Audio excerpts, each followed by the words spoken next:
வரதராஜ முதலியார் வெறும் 19 வயசுல தமிழ்நாட்டை விட்டு போன ஒரு பையன் எப்படி பாம்பேவை கட்டியாண்ட ஒரு தாதாவா மாறுறாரு. அவருடைய வாழ்க்கையில் நடந்த சுவாரஸ்யமான விஷயங்களும் கடைசியில் அவருடைய முடிவும் எப்படி இருந்தது, இதை பற்றிலாம் தான் இந்த வீடியோவில் டீட்டெயிலாக பார்க்க போகிறோம். இவருடைய கதை தான் நிறைய படமாக எடுக்கப்பட்டிருக்குது. உதாரணத்துக்கு நாயகன் மற்றும் காலா, அது இல்லாமல் பாட்சா கூட இவருடைய கதையின் தழுவல் வச்சு தான் கதையவே உருவாக்கிக்கிறாங்க. அந்த அளவுக்கு இவருடைய வாழ்வியல் பாம்பேயில் நடக்கக்கூடிய அடக்குமுறையும் சார்ந்து இருந்திருக்கு. 1926 தூத்துக்குடியில் பிறக்கிறாரு வரதராஜ முதலியார். அவருடைய அப்பாவுக்கு தூத்துக்குடியில் கப்பல் துறைமுகத்தில் ஒரு சாதாரண கூலி வேலை செஞ்சுட்டு இருக்காரு. ரொம்பவுமே வறுமை. விவரம் தெரிஞ்சதுக்கப்புறம் என்ன பண்ணாருன்னா, சரி நம்ம இதுக்கு மேலே இங்கே இருக்க வேண்டாம், நம்ம ஊரில் இருக்க வேண்டாம், கஷ்டம் ஆயிடுச்சு, எப்படி இருந்தாலும் ஒரு சிட்டிக்கு போனோம்னா தான் நம்ம அடுத்த இடத்துக்கு மூவ் ஆக முடியும், சம்பாதிக்க முடியும். எல்லாத்துக்குமே இருக்கக்கூடிய ஆசை தானே. எனக்கு கூட மெட்ராஸ் போனோம்னா தான் மிகப்பெரிய ஆளாக வர முடியும் அப்படிங்கிறத ஒரு சின்ன வயசில் ஒரு ஆசையாக இருந்தது. அந்த மாதிரி வரதராஜ முதலியாருக்கு என்னென்னா, நம்ம இங்கே இருக்க வேண்டாம், எப்படியா சிட்டிக்கு போய் அங்கே போனோம்னா சம்பாதிக்க ஆரம்பிச்சிடலான்னு ஒரு தாட்டில் 1945 ட்ரெயின் பிடிச்சி சென்னைக்கு வராரு. ஆனால் அங்கே வந்ததுக்கப்புறம் தான் தெரியுது, அந்த காலகட்டத்தில் தமிழ்நாடு முழுக்கவுமே வேலைவாய்ப்புங்கிறது ரொம்பவுமே குறைவாக இருந்த காலகட்டம். அது எங்கே போனோம்னாலும் வேலை கிடைக்கல. பசி பட்டினியோட மறுபடியும் பிளாட்ஃபாரத்திலேயே தூங்குறாரு. வந்தாரை வாழ வைக்கும் சென்னை கூட அந்த காலகட்டத்தில் கொஞ்சம் வேலைவாய்ப்பு கம்மியாக தான் இருந்திருக்கு. வேலைவாய்ப்பு சுத்தமாக இல்லைன்னு சொல்ல முடியாது, கொஞ்சம் குறைவாக இருந்திருக்கு. அப்படி இருக்கும்போது எல்லாருமே இவருக்கு என்ன சொல்கிறாங்கன்னா, அங்கே மாளிகை ஃபுல்லாகவே பாம்பே தான் போயிட்டு இருக்காங்கப்பா, வேலை வேணும்னா பாம்பே கிளம்பி போயிட்டு இருக்காங்க. நமக்கு இப்போ எப்படி திருப்பூருக்கு வடக்குலேருந்து வேலைக்கு வர்றாங்களோ அது மாதிரி நம்ம ஒரு காலத்தில் தமிழ்நாட்டிலேருந்து நம்ம பாம்பேக்கு அதிக அளவில் போயிட்டு இருந்தோம். இப்போ கூட போயிட்டு இருக்காங்க. ஆனால் இப்போ விட முன்னாடி அதிக அளவில் போயிட்டு இருந்தாங்க. அப்புறம் இருக்கும்போது அங்கே பாம்பே போயிட்டீங்கன்னா நீ கண்டிப்பாக செட்டில் ஆகலாம் எல்லாம் சொல்கிறதுனால அதை கேட்டு முடிவு பண்ணுறாரு. அப்படி பாம்பேக்கு டிக்கெட் எடுக்காமல் போகிறவர் தான் வரதராஜ முதலியார். போய் வீட்டி ஸ்டேஷனில் போய் இறங்குறாரு. அங்கேருந்து வேலைக்கு கேட்டு பார்க்குறாரு. அங்கே வேலைகள் நிறைய இருக்குது. ஆனால் மராத்தி பேசக்கூடிய ஆளுகளுடைய அடக்குமுறையும் ஒடுக்குமுறையும் அதிகமாக இருக்குது. அதன் காரணமாகவே நிறைய பேர் தமிழ் ஆளுகளுக்கு வேலை கொடுக்கறதுக்கு பயப்படுறாங்க, அங்கே மிரட்டி வச்சுக்கிறாங்க. இவர் போய் கேட்ட பக்கமெல்லாம் வேலை இருக்குது, ஆனால் இந்த பிரச்சனை இருக்குது. இப்படியே போயிட்டுருக்கு. மறுபடியும் பட்னி பசி பிளாட்ஃபாரத்துலேயே தூங்குறாரு. என்னடா பண்ணலாம் ஒன்றும் புரியல. எப்படியோ ஊரை விட்டு வந்துட்டோம், ஏதோ ஒரு வேலை செஞ்சோம்னா அதுலேருந்து நம்ம அப்படியே கொஞ்சம் கொஞ்சமாக சம்பாதிச்சு டெவலப் பண்ணலான்னு பார்த்தோம்னா ஒன்றும் வழி இல்லாமல் போயிடுது. திரும்பி ஊருக்கும் போக முடியாது, என்ன பண்ணலான்னு யோசிச்சுட்டு இருக்கும்போது அங்கே ரயிலில் இறங்கக்கூடிய பெரிய ஆட்களுடைய சூட்கேஸ் எடுத்துகிட்டு போனோம்னா காசு தரதை பார்க்குறாரு. அதாவது போர்ட்டர் வேலை செய்யக்கூடியவங்கள பார்க்குறாரு. இப்போதைக்கு வேறு வழி இல்லை, காசு சாப்பாட்டுக்கு காசு வேணும். சரி, ஏன் இதை செய்யக்கூடாது அப்படின்னு முடிவு பண்ணுறாரு. ஆனால் இங்கே ஒரு சிக்கல் இருக்குது. போர்ட்டர் எல்லாருமே போய் போர்ட்டராக மாறிட முடியாது. அங்கேயே ஒரு குரூப் இருக்கும், அவங்ககிட்ட நம்ம ரெஜிஸ்டர் பண்ணுற மாதிரி அவங்க கூட இருக்கணும். அவங்ககிட்ட நம்ம இருக்கணும், யார் என்னன்னு தெரிஞ்சால் தான் நம்ம போர்ட்டராக மாற முடியும். ஒரு நம்பர் தருவாங்க. அந்த பழைய படத்துலலாம் பார்த்தீங்கன்னா கூலிக்கு ஒரு பேட்ச் மாதிரி போட்டிருப்பாங்க நம்பர். அந்த நம்பர் மாதிரி இருந்தால் தான் கூலியாகவே எடுக்க முடியும். அப்படி ஒரு சூழ்நிலை இருந்த கட்டத்தில் அங்கே அந்த வீட்டு ஸ்டேஷனையே அதிகாரம் பண்ணிட்டு இருக்கிற ஒரு மராத்தி பேசக்கூடிய ஒரு ஆள் இருக்கான். இவர் டேரெக்டாக போய் நான் சூட்கேஸ் எடுத்துக்கிறேன்னு சொல்லும் போது அங்கே ஒரு பிரச்சனை ஆகுது. அந்த மராத்தி பேசக்கூடிய ஆளுக்கும் இவருக்கும் பிரச்சனை ஆகுது. அந்த மராத்தி பேசக்கூடிய ஆள் ஒரு டானா, ஆல்ரெடி டான்னா ஒரு லோக்கல் ஏரியா டானா இருந்துட்டு இருக்கான். அவனுக்கு நீங்கள் வேலை செஞ்சீங்கன்னா அவனுக்கு ஒரு காசு போயிடணும், அவனுக்கு ஒரு அமௌண்ட் கொடுத்துடணும். அது இல்லாமல் அவன் சொல்கிறத செய்யணும், அவன் அடிப்பான், அவன் டென்ஷன் ஆச்சுன்னா அடிப்பான், மிரட்டுவான். இந்த மாதிரி பிரச்சனையெல்லாம் சமாளித்து தான் அங்கே இருக்கவங்க போர்ட்டர்லாம் வேலை செஞ்சுட்டு இருந்துக்கிறாங்க. இப்படி இருக்கும்போது வரதராஜ முதலியார் டேரெக்டாக அவங்ககிட்டயே மோதுறாரு. இறங்கினா உடனே ஃபஸ்ட்டு விடமாட்டேறாங்க. மறுபடியும் 2 நாள் கழித்து மறுபடியும் போய் நான் லக்கேஜ் தூக்குவேன் அப்படிங்கிறாரு. மறுபடியும் அங்கே ஒரு பிரச்சனை ஆகுது. பிரச்சனை ஆகும்போது என்ன பண்ணிடுறாருன்னா வரதராஜ முதலியார் அவனை அடிச்சிடறாரு. 19 வயசுலேயே அங்கே இருந்த ஒரு டான், அங்கே அப்போதைக்கு வீட்டி ஸ்டேஷனில் இருந்த ஒரு டான், அவன் அப்போதைக்கு அங்கே பெரிய ஆள். அந்த ஸ்டேஷன் முழுக்கவுமே அவன் பேர் தெரிஞ்சிருக்கு. அப்படிப்பட்ட ஒரு ஆளை இவர் 19 வயசுலேயே அடிச்சிடறாரு.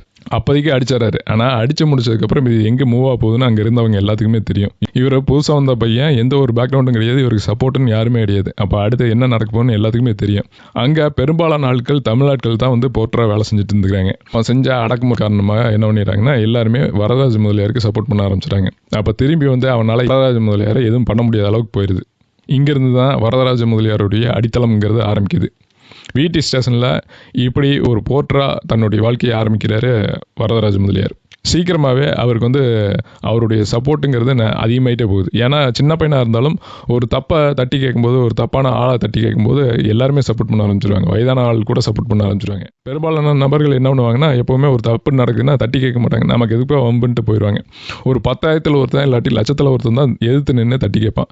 அப்படி வரதராஜ முதலியாரை எல்லாருமே பார்த்தாங்க. அதனால் பெரிய ஆளாக இருந்தால் கூட சின்ன பையனாக இருக்கிற வரதராஜ முதலியாரை எல்லாருமே சப்போர்ட் பண்ண ஆரம்பிக்கிறாங்க. மதிப்பு மரியாதையும் கூடுது. அந்த ஏரியாவில் அப்போவே வரதராஜ முதலியார் ஒரு டானா மாறிடுறாருன்னு தான் சொல்லணும். இதிலிருந்து விடி ஸ்டேஷனுடைய கட்டுப்பாடுங்கிறது மொத்தமாக பழைய அந்த மராத்தி பேசக்கூடிய ஆளுகிட்ட இருந்து நம்ம வரதராஜ முதலியாருக்கு அப்போவே வந்தது. இப்படியே அடித்தளத்தை அமைச்ச வரதராஜ முதலியாருக்கு பல்வேறு தரப்பட்ட ஆளுகிட்ட இருந்தும் பழக்கங்கிறது ஏற்படுது. ரயில்வே ஸ்டேஷனுக்கு எத்தனை பேர் வருவாங்க, அரசியல்வாதி வர்றாங்க, பிட்பாக்கெட் அடிக்கிற வருவான், இல்லை எல்லாருமே வருவாங்க. எல்லாத்தோடைய பழக்கமும் ஏற்படுது, எல்லா தலைவர்களுடைய பழக்கமும் ஆகுது. இந்த பக்கம் இல்லீகல் வழியில் சம்பாதிக்கிறவங்க எல்லாத்தோட பழக்க வழக்கம் இப்படி எல்லாமே கிடைக்குது. அப்போ அவங்ககிட்ட இருந்து என்ன கற்றுக்கிறாருன்னா சட்டவிரோதமாக எப்படியெல்லாம் சம்பாதிக்கலாம் அப்படிங்கிறது தெரியுது. வரதராஜ முதலியார் பொறுத்த வரைக்கும் 7வது தான் படிச்சுக்கிறாரு. அவருக்கு சட்டவிரோதமான தொழில் தான் சரி இதுதான் கரெக்டான ரூட்டுன்னு அப்போதைக்கப்படுது. அதனால் இந்த போர்ட்டர் வேலை செஞ்சுக்கிட்டு சட்டவிரோதமாக சின்ன சின்ன வேலைகளை செய்ய ஆரம்பிக்கிறார். சின்ன சின்ன வேலைகள்னா ஹார்பர்லேருந்து அந்த கூட்ஸை அப்போ ஸ்மக்லிங் பண்ணி அங்கே கொண்டு வந்துடுவாங்க. அப்படி கொண்டு வந்தோம்னா நல்ல ரேட் கிடைக்கும்.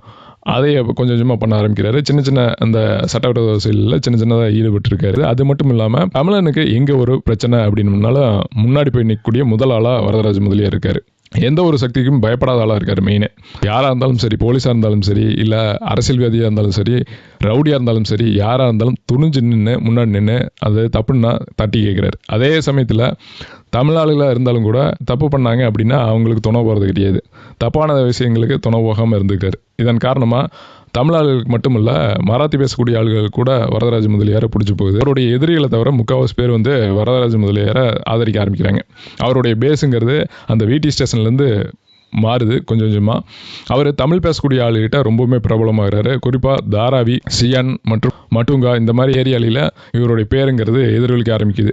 எங்கே ஒரு தமிழனுக்கு பிரச்சனைனாலும் இவர் முன்னாடி போய் நிற்க ஆரம்பிக்கிறாரு. இவர் இந்த மாதிரி சம்பாரிச்சா சட்டவிரோதமாக சம்பாதிக்கிற பணத்தில் பாதிக்கு மேலேயே இல்லாதவங்களுக்கு கொடுக்க ஆரம்பிக்கிறார். இவருடைய அடித்தளம்ங்கிறது விரிவடைஞ்சிட்டே போகுது. நல்ல பேரும் மக்கள் மத்தியில் வருது. மக்களே இவருக்கு சப்போர்ட் பண்ண ஆரம்பிக்கிறாங்க. ஒரு கட்டத்தில் அசைக்க முடியாத அளவுக்கு ஒரு சக்தியாக மாறிடுறார் வரதராஜ முதலியார். 1960லேருந்து 80 வரைக்கும் பாம்பேவே கட்டியாண்ட ஒரு தாதான் சொல்லலாம். அந்த டைம்ல வெறும் 3 பேருக்கு கீழே தான் இந்த பாம்பே உடைய ஒட்டுமொத்த அண்டர்கிரவுண்ட் டீலிங் நடந்துட்டு இருந்தது. அதுல மிக முக்கியமானவங்க ஒன்னு கரீம்லாலா, அடுத்தது ஹாஜி மஸ்தான், 3வது வரதராஜ முதலியார். கரீம்லாலாவை பொறுத்த வரைக்கும் எக்ஸாஷன் சொல்லக்கூடிய பணம் வட்டி கொடுக்கறது, பணத்தை வாங்குறது, இந்த மாதிரி வேலைகளை செஞ்சுட்டு இருந்தாரு. அதுக்குண்டான சோர்ஸா இல்லீகலா இருக்கக்கூடிய கிளப்ஸ் மூலமா அவர் எடுத்துட்டு இருந்தாரு.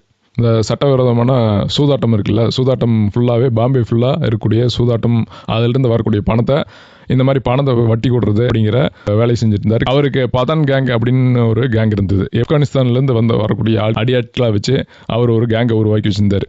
அதுதான் பதான் கேங்னு சொன்னாங்க. அது அவருக்கு கீழே கரீம்லாலா கீழே இயங்கிட்டு இருந்தது. இந்த ரவுடிகளை வச்சு தான் இந்த பணம் வாங்குறது, அடிதடி பண்ணுறது, இந்த வேலையெல்லாம் செஞ்சுட்டு இருக்காரு. அடுத்து பார்த்தோம்னா ஹாஜி மஸ்தான். இவர் ஆரம்ப காலத்திலிருந்தே ஸ்மக்லிங், இந்த தங்கம் கடத்துறது, மற்ற விலையுந்த பொருட்கள் சட்டவிரோதமாக கடத்துறது ஃபுல்லாகவே இவருடைய கண்ட்ரோலில் வருது. அப்படி பண்ணிட்டு இருந்துக்கிறாரு ஹாஜி மஸ்தான். வரதராஜ முதலியார் பொறுத்த வரைக்கும் ஒரு திருப்பு முனை எங்கிருந்து வருது அப்படின்னா, சின்ன சின்ன வேலைகளை செஞ்சுட்டு இருந்த வரதராஜ முதலியார் மிகப்பெரிய ஆளாக மாறினதுக்கு, மிகப்பெரிய ரவுடியாக மாறினதுக்கு கள்ளசாராயம் ஒரு மிக முக்கியமான பங்காக மாறிச்சு. எப்படி அப்படின்னா, பாம்பேயில் பூர்ண மது விலக்கை கொண்டு வராங்க.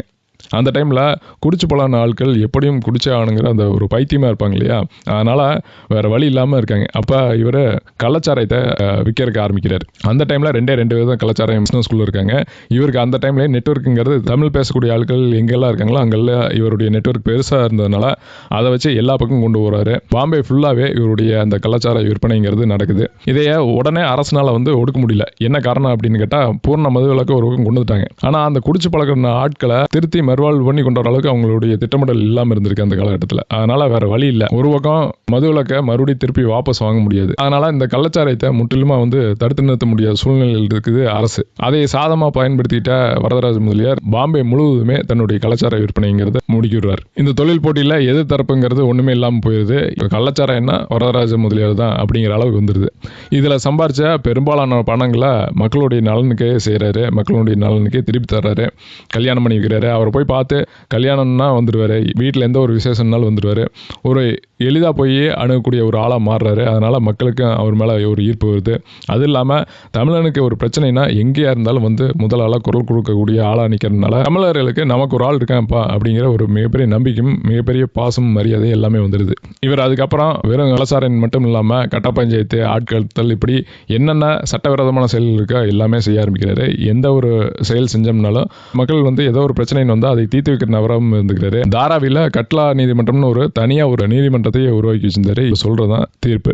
2 பேர்த்தையும் விசாரிச்சு இவர் என்ன சொல்றாரோ அதுக்கு யாரா இருந்தாலும் கட்டுப்படணும். அப்படி இவருக்கு உண்டான செல்வாக்கை பயன்படுத்தி ஒரு அரசையே உருவாக்கி வச்சிருந்தாருன்னு சொல்லலாம். ஹாஜி மஸ்தானுக்கும் வரதராஜ முதலியாருக்கும் ஏற்பட்ட நட்பு எப்படி பலப்படுது அப்படின்னு கேட்டோம்னா அது ஒரு மோதல்ல இருந்து தான் பலப்படுது. அது ஒரு சுவாரஸ்யமான விஷயம். 2 பேருமே சின்ன வயசுலேயே பார்த்திருந்தாலும் பெரிய அளவுக்கு பழக்கம் கிடையாது.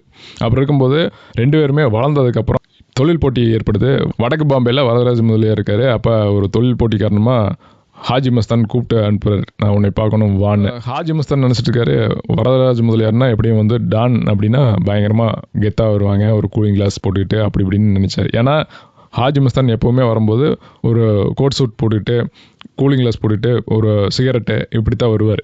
அதே மாதிரி தான் ஆப்போசிட்டில் இருக்கணும் வருவான் அப்படின்னு நினச்சிட்டு இருந்த ஹாஜி மஸ்தானுக்கு உள்ளே வந்தவர் பார்க்கும்போது ஒரு வியப்பாக இருந்தது. ஏன்னா வெறும் வந்து ஒரு லுங்கி, ஒரு வெள்ளை சட்டை, இதோட உள்ள நுழைகிறாரு வரதராஜ முதலியார். ஆனால் அவர் கூடயே 50க்கும் மேற்பட்ட இளைஞர்கள், தமிழ் பேசக்கூடிய இளைஞர்கள் வீச்சறிவுகளோட உள்ள நுழைஞ்சு ஹாஜி மஸ்தானையே ரவுண்ட் அப் பண்ணிடுறாங்க. இது என்னுடைய இடம், நான் தான் இங்கே ஆளுவேன் அப்படிங்கிறத சொல்கிறாரு. இது எப்போது அந்த துணிச்சல் வந்து ஹாஜி மஸ்தானுக்கு பிடிச்சிருந்தது. ஏன்னா அப்போவே வந்து பீக்கில் இருந்த ஒரு தாதா தான் ஹாஜி மஸ்தான். அப்படிப்பட்ட ஒரு நபரையே மிரட்டுற அளவுக்கு இருக்காரு. அப்படிங்கும்போது அந்த துணிச்சல் வந்து அவருக்கு பிடிச்சிருக்கு. இதன் காரணமாக தான் வரதராஜ முதலியார் வந்து நட்பாக மாறுறாரு. அதுக்கப்புறம் வடக்கு என்னோடது, தெற்கு உன்னோடதுன்னு பிரிச்சுக்கிறாங்க. தெற்கு ஃபுல்லாகவே ஹாஜி மஸ்தான் எடுத்துக்கிறாரு, வடக்கு ஃபுல்லாகவே வரதராஜ முதலியாருடைய கட்டுப்பாட்டுக்குள்ள வச்சுக்கிறாரு.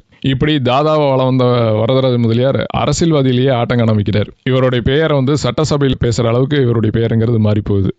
பாம்பேல தமிழ் சங்கத்தை உருவாக்கி அதுக்கு ஒரு 6 ஆம்புலன்ஸுகளை வாங்கி வர்றாரு. தமிழர்களுக்கு ஒரு பிரச்சனை வரும்போது தமிழர்களுக்கு முன்னாடி நின்று ஒரு ஊர்வலமாக போகிறாரு. அது வந்து சட்டசபை வரைக்கும் எதிரொலிக்குது. மாட்டுங்கால இவர் நடத்தக்கூடிய விநாயகர் சதுர்த்தி அப்படிங்கிறது ரொம்பவுமே பிரபலமான ஒரு விஷயமா மாறி போகுது. அங்கே அரசியல்வாதியை பாலிவுட்டில் நடிக்கக்கூடிய மிகப்பெரிய நடிகர்கள் எல்லாருமே வந்து பார்த்துட்டு போகிறாங்க, கைகுலிட்டு போகிறாங்க. அப்படிங்கிறது வரதராஜ முதலியாருக்கு மிகப்பெரிய பலமாக மாறுது. இப்படி தன்னோட தொழிலை முழுசாக விரிவுபடுத்தி இந்த வரதராஜ முதலியார் பாம்பே முழுவதுமே கட்டி ஆண்டுட்டு இருந்தார். இந்த நிலைமையில தான் ஆட்சி மாற்றங்கள் வருது. நம்ம எப்பவுமே பார்த்த மாதிரி ஆட்சிகள் மாறும்போது காட்சிகளும் மாறும் அப்படிங்கிற மாதிரி ஆட்சி மாற்றம் நடந்தோடனே முதல்ல எடுக்கக்கூடியது சட்டம் ஒழுங்கு பிரச்சனை தான். எந்த முதலமைச்சராக இருந்தாலும் வந்தோடனே ஃபஸ்ட்டு அவருக்குண்டான IAS அதிகாரிகளை நியமிப்பாங்க. நீங்கள் நிறைய பார்த்துருந்துக்கலாம். தமிழ்நாட்டில் கூட எந்த ஒரு ஆட்சி மாற்றம் நடந்ததுக்கப்புறம் ஒரு IAS அதிகாரிகளின் மாற்றங்கிறது இருக்கும். அவங்களுக்கு தகுந்த மாதிரி IAS அதிகாரிகளை மாற்றுவாங்க. சட்டம் ஒழுங்கு தான் ஃபஸ்ட்டு கையில் எடுப்பாங்க. அப்படி ஆட்சி அதிகாரம் மாறினதுக்கப்புறம் இந்த சட்டம் ஒழுங்கு பிரச்சனையை கையில் எடுக்கிறதுக்காக IAS அதிகாரினா YC பவாருங்கிறவர் நியமிக்கப்படுறாரு. YC பவாரை பொறுத்த வரைக்கும் மிக நேர்மையான, அதே சமயத்தில் ரொம்பவுமே தைரியமான ஒரு அதிகாரியாக இருக்கார். அதனால் யாருக்குமே பயப்படாமல் முடிவுகள் எடுக்கிறாரு. குறிப்பாக இவர் டார்கெட் பண்ணது ஃபஸ்ட்டு கலாச்சாரத்தை நிறுத்தணும் அப்படிங்கிறதான். அப்போ வரதராஜ முதலியார் கூட மோத வேண்டிய சூழ்நிலை ஏற்படுது. வரதராஜ முதலியார்கிட்ட இருந்த லெஃப்ட்டு, ரைட்டு, அப்பு, டவுனு எல்லாத்தையுமே தூக்குறாரு. பல என்கவுண்டர் நடக்குது. பல வந்து ஜெயிலில் பிடிச்சி போடப்படுறாங்க. குண்டாஸ் போடப்படுது. இப்படி வரதராஜ முதலியாருக்கு இருந்த அத்தனை பலமும் கொஞ்சம் கொஞ்சமாக அவருடைய கோட்டையை சரிக்க தொடங்குறாரு YC பவார். YC பவார் பொறுத்த வரைக்கும் எந்த ஒரு சட்டவிரோதமான செயல்களும் இருக்கக்கூடாதுன்னு நினைக்கிறாரு. இப்படி YC பவாருடைய வேட்டை எங்கே போய் நிற்குதுன்னா, வரதராஜ முதலியார் எப்போ கையில் அடிக்கிறாரோ அப்போவே அவர் முடிச்சிடலாம் அப்படிங்கிற அளவுக்கு போய் நிற்குது. இது தெரிஞ்சுக்கிட்டா வரதராஜ முதலியார் அங்கேருந்து பாம்பேலேருந்து தப்பி தமிழ்நாடு வந்து செட்டில் ஆகிறார். தன்னுடைய இறுதி காலம் வரைக்கும் தமிழ்நாட்டில் தான் இருக்கார். 19 வயசில் பாம்பே போன வரதராஜ முதலியார் தன்னுடைய 52வது வயசில் சென்னையில் வந்து செட்டில் ஆகிறார். 52 வயசுங்கும் போது உங்களுக்கு எல்லாத்துக்கும் தெரியும் பல விதமான நோய்கள் அவருக்கு இருக்குது. 62வது வயசில் ஹார்ட் அட்டாக்ல இறந்து போகிறாரு வரதராஜ முதலியார். 1988 காலகட்டத்திலேயே ஹாஜி மஸ்தான் வந்து தனி விமானம் மூலமாக வரதராஜ முதலியாருடைய உடம்பை சென்னையிலேருந்து பாம்பேக்கு கொண்டு வராங்க. வரதராஜ முதலியாருக்கு முன்னாடி ஒரு ஆசை இருந்திருக்கு.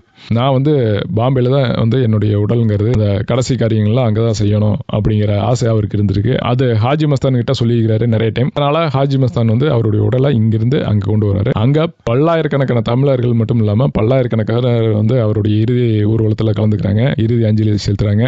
இங்கிருந்து கொண்டு போன வரதராஜ முதலியாருடைய பாடி அப்படிங்கிறது அங்கே எரிக்கப்படுது, எரித்து கடலில் கரைக்கப்படுது. இறுதி ஊர்வலத்தில் பல்லாயிரக்கணக்கானவர் கலந்துக்கிட்டு கண்ணீர் அஞ்சலி செலுத்துறாங்க. இப்போ வரைக்குமே வரதராஜ முதலியாருங்கிற பேர் பாம்பே வரைக்கும் எதிரொலிச்சுட்டே தான் இருக்குது. இப்படி வரதராஜ முதலியாருடைய வாழ்க்கையும் கதையும் முடியுது. என்னதான் பாம்பேவை கட்டியாண்ட தாதாவாக இருந்தாலும் அவருடைய இறுதி காலத்தில் தலைமறைவாக தான் வாழ வேண்டியது இருந்தது. சட்டவிரோதமான தொழில்கள் யார் செஞ்சாலுமே அவங்களுடைய முடிவுங்கிறது இறுதியாக இப்படித்தான் இருந்திருக்கு. இன்னும் சொல்ல போனோம்னா பல தாதாக்களுடைய முடிவு அப்படிங்கிறது இதை விட கொடூரமாகவும் இருந்திருக்கு. அதனால் என்னதான் நல்லது செஞ்சிருந்தாலும் ஆனால் அவருடைய பெயருங்கிறது ரவுடி தான். வரதராஜ முதலியாருடைய வாழ்க்கை பயணத்தை பற்றி நீங்கள் என்ன நினைக்கிறீங்க? கமெண்ட் பாக்ஸில் கமெண்ட் பண்ணுங்கள்.